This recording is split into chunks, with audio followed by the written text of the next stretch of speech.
Recuerdo exactamente la sensación de ese día, como si se hubiera grabado en mi cuerpo. Estaba agotada, tanto física como mentalmente.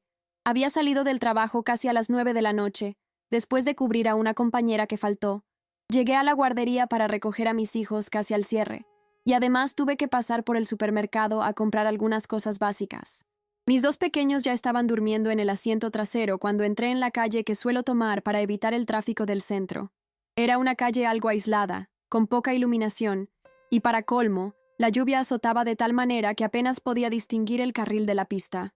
Mi único pensamiento era llegar a casa, bañar a los niños y echarme un ratito a descansar antes de tener que empezar de nuevo al día siguiente. Pero ese día decidió lanzarme a medio de algo que jamás podría haber imaginado. Mientras conducía despacio, con las manos firmemente agarradas al volante y el limpiaparabrisas luchando por dar abasto a la lluvia, noté un ruido extraño, como si un neumático chillara sobre el asfalto mojado. Mi corazón se me aceleró. Miré por el retrovisor y vi un coche que venía medio de lado por la pista, pareciendo completamente fuera de control. El vehículo giraba sin rumbo, parecía que iba a volcar. Todo pasó muy rápido. Empecé a frenar, rezando para que no me alcanzara. Y entonces, en medio de ese caos, con un relámpago iluminando la calle por un segundo, vi a un niño. Un chico, parado en la acera, pero tan cerca del bordillo que bastaba un paso en falso y terminaría en la calle. Ni lo pensé. Mi cuerpo actuó antes de que mi mente pudiera comprender. Pisé el freno, encendí las luces intermitentes y abrí la puerta de un tirón. Al bajar del coche, la lluvia parecía una pared. Mis pies se hundieron en un charco apenas di el primer paso, y el agua fría se coló sin piedad por mis zapatillas. El coche descontrolado seguía en movimiento, girando como un trompo fuera de control, y el chico permanecía allí, completamente inmóvil, como si no tuviera ni idea del peligro. Grité algo, ni sé qué, y corrí desesperadamente hacia él. Mi corazón parecía a punto de explotar de tan rápido que latía, y lo único que pasaba por mi cabeza era, tengo que sacarlo de ahí. Alcancé al niño por instinto, lo agarré del brazo y lo tiré con fuerza, cayendo casi junto a él al otro lado de la acera. Un segundo después, el coche se estrelló violentamente contra un poste, justo en el lugar donde él estaba. El estruendo fue indescriptible, como una bomba explotando, vidrios volando, metal retorciéndose. Si hubiera llegado un segundo más tarde, seguramente lo habría alcanzado de lleno. Estaba respirando de manera completamente acelerada, sintiendo mi pecho arder y mis manos temblar sin control. Miré al chico. Debían ser como 7 u 8 años, todo empapado, con una camiseta fina, y ni siquiera lloraba. Parecía estar en shock, mirándome sin decir palabra alguna. Le pregunté si se había lastimado, y él solo negó con la cabeza. Seguía tratando de entender de dónde había salido, por qué estaba solo allí, a esa hora y bajo esa lluvia. Miré a mi alrededor y no vi a nadie. Ninguna casa con las luces encendidas, ningún adulto, nada. Lo tomé de la mano y lo llevé a mi coche. Mis hijos seguían durmiendo, gracias a Dios. Coloqué al chico en el asiento delantero, agarré una toallita que siempre dejo en el coche y traté de secarlo un poco, pero estaba tan mojado que no servía de mucho. Fue entonces cuando me di cuenta de que aquello no iba a terminar de manera tan sencilla. Mientras aún intentaba comprender lo que estaba pasando, vi unas luces acercándose rápidamente por el retrovisor. Era una SUV negra, de esas grandes y lujosas, que venía a alta velocidad a pesar de la lluvia torrencial. Por instinto, bloqueé las puertas. La SUV se detuvo a pocos metros de mi coche, y 2 hombres descendieron de inmediato, sin paraguas, como si la lluvia torrencial no les importara en lo más mínimo. Vinieron directo hacia mí, y no sé explicar por qué, pero me recorrió un escalofrío extraño por la espalda, como si hubiera hecho algo mal. Uno de ellos, con una chaqueta oscura, golpeó el vidrio del pasajero y se dirigió al chico por su nombre, lo que me impactó, porque ni siquiera sabía quién era él. El chico, que hasta entonces había estado callado, abrió los ojos de par en par y se tensó completamente, quedándose congelado en el asiento. No sabía qué hacer. Mi primera reacción fue preguntar si eran sus padres, pero algo en la manera de esos hombres me decía que no era por ahí. Uno de ellos me ignoró por completo y abrió la puerta del pasajero como si fuera el dueño del coche. El chico dudó, me miró y solo entonces salió, caminando despacio, cabizbajo. Los 2 hombres ni siquiera agradecieron, ni preguntaron si estaba bien. Simplemente metieron al chico dentro de la SUV y se subieron de inmediato. Me quedé allí, con la mano aún en el volante, completamente confundida por lo que acababa de suceder. Arrancaron el coche segundos después, como si tuvieran prisa por desaparecer, y yo me quedé con una sensación horrible, como si hubiera presenciado algo que no debía o me hubiera metido en algo que no me correspondía. Recuerdo haber estado unos minutos parada dentro del coche, intentando asimilar lo ocurrido. ¿Sabes cuando la mente no puede seguir el ritmo de lo que el cuerpo acaba de vivir? Eso era. Mis hijos seguían durmiendo en el asiento trasero, ajenos a todo. Pero yo tenía el corazón acelerado, con la sensación de que aquello no se terminaría ahí. Volví a encender el coche. Conduje de regreso a casa en silencio, sin ni siquiera encender la radio. Llegué, puse a los niños en la cama y me senté en el sofá, aún mojada, reviviendo todo en mi mente. ¿Quién era ese chico? ¿Por qué estaba solo en la calle, en medio de esa tormenta? Y sobre todo, ¿por qué se asustó tanto al ver a esos dos hombres? Había algo raro en todo aquello, y mi cuerpo entero lo percibía. Al día siguiente, a pesar de la rutina agobiante, seguía con la mente en lo sucedido. Estuve tratando de encontrar alguna noticia, algún comentario en las redes sobre el accidente, sobre un coche que se estrelló contra un poste, pero nada, ni una palabra. Lo extraño es que, considerando que el impacto fue enorme y que esa calle, aunque poco transitada, estaba cerca de un barrio acomodado, del tipo que suele aparecer en los portales de noticias locales, no hubo ningún comunicado. Fue entonces cuando empecé a sospechar aún más. Y cuanto más pensaba, más me inquietaba la frialdad y precisión de esos hombres. Parecía que estaban preparados para ese tipo de situaciones, como si ni siquiera se hubieran molestado en preguntar si el chico estaba bien, si se había herido. Nada, como si aquello fuera solo otro problema que tenían que resolver rápidamente. Al final de la tarde, algo ocurrió que me heló hasta los huesos. Una mujer apareció en mi trabajo preguntando por mí. Iba impecable, con tacones altos, maquillaje perfecto, el cabello recogido en un elegante moño, y se presentó como alguien de la familia del chico al que ayudé. Ni siquiera le había contado a nadie lo que había pasado, así que en ese momento solo pude mirarla, tratando de entender cómo sabía dónde trabajaba.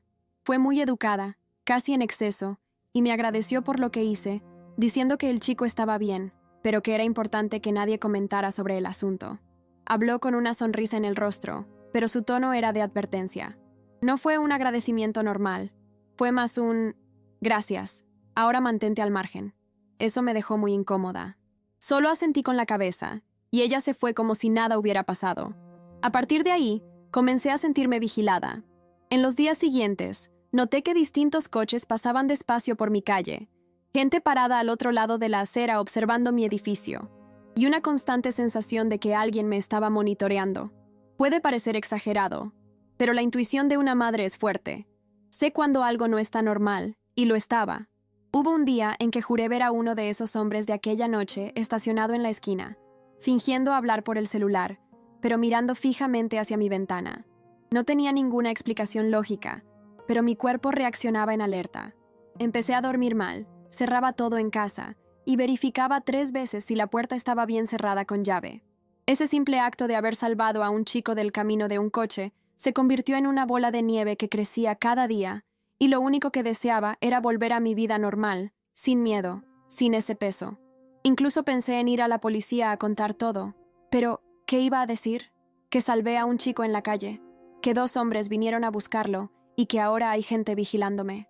Sin pruebas, sin nombre, sin dirección, sin la placa del coche.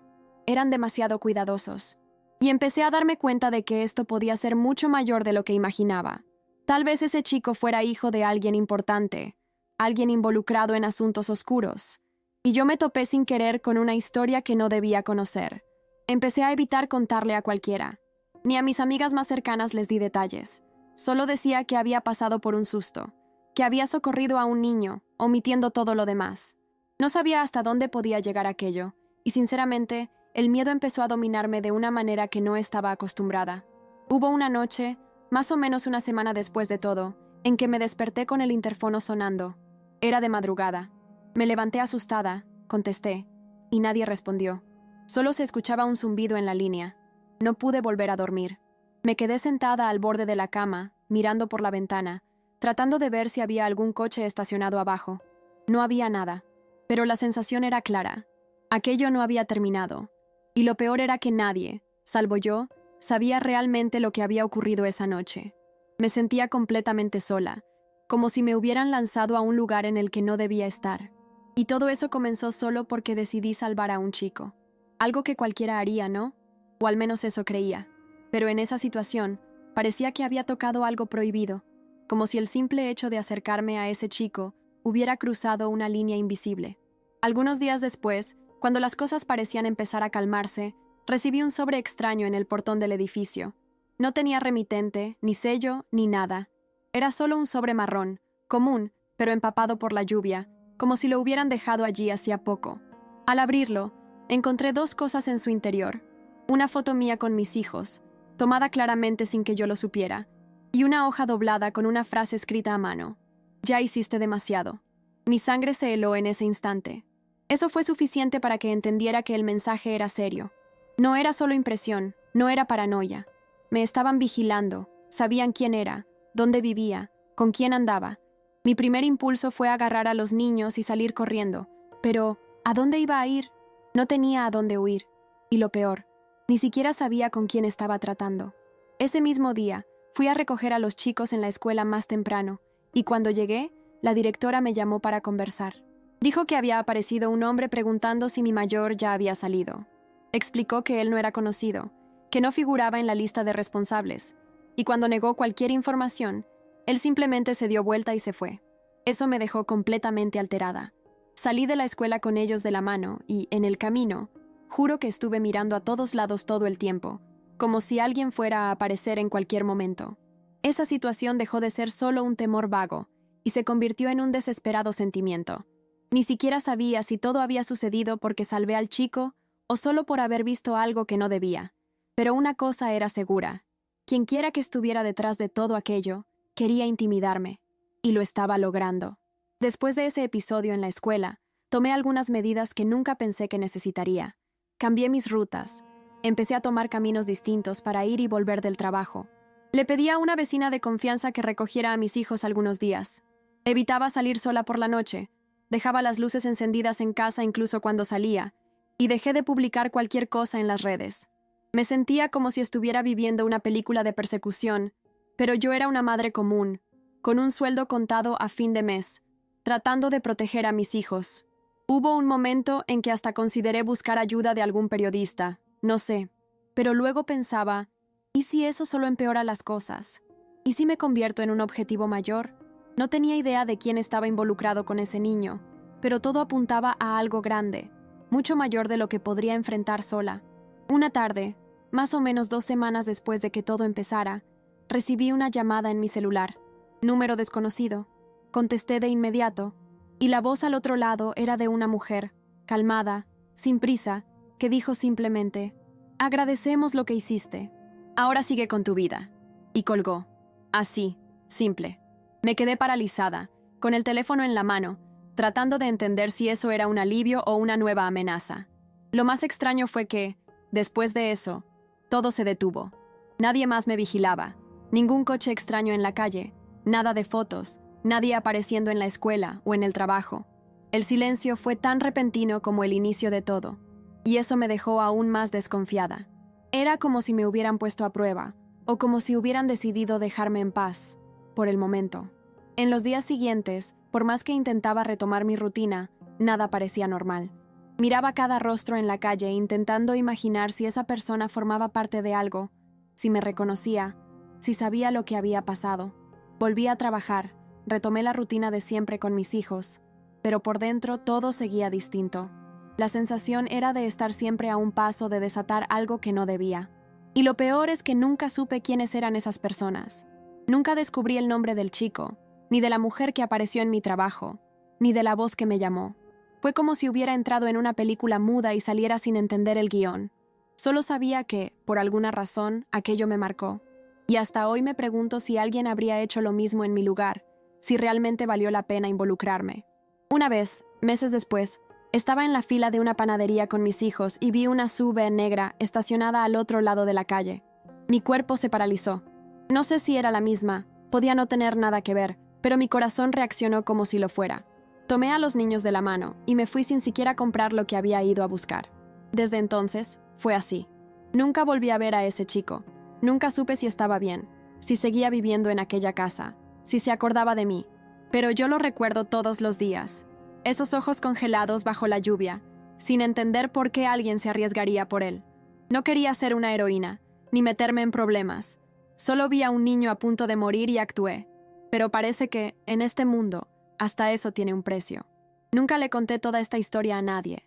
He intentado comenzar a contarla varias veces, pero siempre se me quedaba atascada, o parecía una locura, o daba miedo que alguien escuchara y todo volviera a salir a la luz. Por eso estoy escribiendo aquí ahora, porque, en el fondo, aún cargo todo esto sola. Hay noches en que me despierto asustada, jurando haber oído el interfono sonar de nuevo, o haber visto a alguien parado en la puerta, pero nada sucede. Desde aquella llamada, todo simplemente se detuvo, como si hubiera sido un capítulo aislado en mi vida, que nadie más vio o vivió. Me pregunto si fue una advertencia, si lo que hice cruzó una línea invisible, y ellos decidieron dejarme continuar por su propia decisión. Es aterrador pensar así, pero es la única explicación que puedo aceptar. A veces, miro a mis hijos durmiendo, y pienso que, si alguno de ellos estuviera en esa calle, rezaría para que alguien hiciera lo mismo que yo hice. Y eso es lo que me consuela, al final, porque, por mucho que me haya metido en algo que no entendí hasta hoy, sé que salvé una vida. Eso nadie me lo puede quitar. Pero también aprendí que hay cosas que ves una vez y cargas para siempre. Hay personas con suficiente poder como para hacerte desaparecer sin dejar rastro, o dejarte vivir solo para recordarte que podrían haber hecho las cosas de otra manera. Nunca volví a ser la misma después de esa noche, y creo que nunca lo seré. Lo más loco es que, si alguien de fuera escuchara todo esto, diría que es exagerado, que mi mente inventó cosas por el susto, por el agotamiento, pero quien lo vivió fui yo. Sentí el miedo, vi los ojos de ese chico, sentí la atmósfera densa que rodeaba a esos hombres. Recibí esa amenaza escrita de manera tan educada. No se puede olvidar, fue real. No sé quiénes eran, ni qué ocultan, solo sé que existen. Y son del tipo de gente a la que nadie quiere llamar la atención. Entonces, para quien haya llegado hasta aquí leyendo, solo les dejo este consejo. Si algún día se topan con algo que parece sencillo, pero les da esa sensación en el estómago de que algo no está bien, confíen, porque a veces, lo que parece solo un acto de bondad puede ponerte en el radar de personas que viven en un mundo completamente distinto al nuestro. Y cuando eso sucede, se entiende que su silencio habla más fuerte que cualquier grito.